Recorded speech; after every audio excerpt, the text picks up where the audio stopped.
जय हिंद, नमस्कार। आप देख रहे हैं एबीएन न्यूज। अनीता विश्वकर्मा के साथ। संत कभी भी अपने स्वार्थ के लिए किसी से कुछ नहीं मांगते। कनक किशोरी। भदोही गोपीगंज क्षेत्र के चकपड़ौना में आयोजित श्रीमद् भागवत कथा के संगीतमय प्रवचन में गाजियाबाद से पधारी कथावाचिका कनक किशोरी ने शनिवार को अपने श्रीमद् भागवत कथा के प्रवचन में भगवान वामन और राजा बलि के कथा के बारे में विस्तार से चर्चा की। कथावाचिका कनक किशोरी ने कहा कि संत केवल दो कार्यों के लिए ही लोगों के पास जाते हैं, या तो धर्म की रक्षा के लिए या तो उस व्यक्ति के कल्याण के लिए जिसके पास संत जाते हैं। बाकी संत अपने स्वार्थ के लिए कभी भी कहीं नहीं जाते। कथावाचिका कनक किशोरी ने कहा कि जिस तरह राजा बलि अपने दान को लेकर के काफी चर्चा में थे और उसे कहीं न कहीं अपने दान को लेकर के अभियान भी हो गया था, जिसको ध्यान में रखते हुए भगवान विष्णु ने वामन का रूप धारण करके महाराजा बलि के पास जाकर के मात्र 3 पग भूमि दान में मांगी।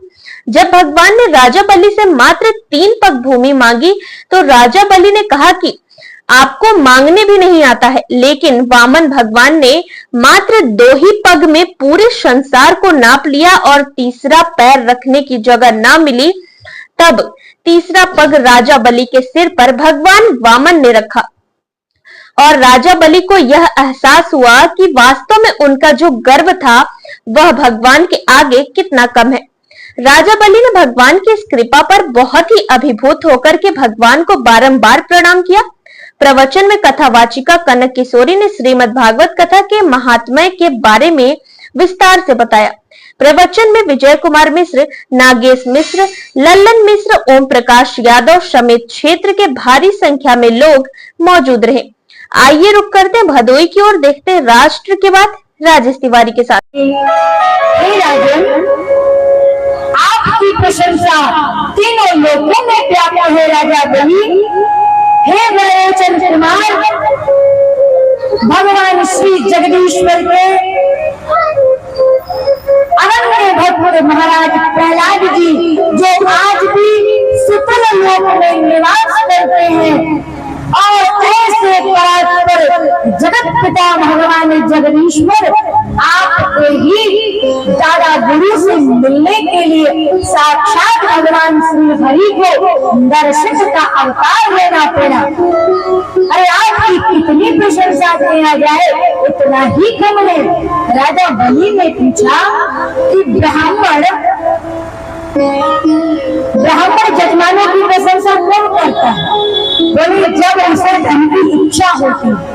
राजा बलि ने मन में विचार किया, ओ लगता है पंडित जी कुछ मांगने आए, तो अपनी भाषा में स्पष्ट क्यों नहीं कहते कि वो कुछ मांगने आए। उसी समय राजा बलि ने भगवान से पूछा, ब्राह्मण देवता महाराज जी आपके आने का कारण क्या है? भगवान क्या बोले? संत और महापुरुष के आने का कारण केवल और केवल एक होता है, क्या? या तो धर्म की रक्षा करना हो, तब वो राजा के पास जाते हैं।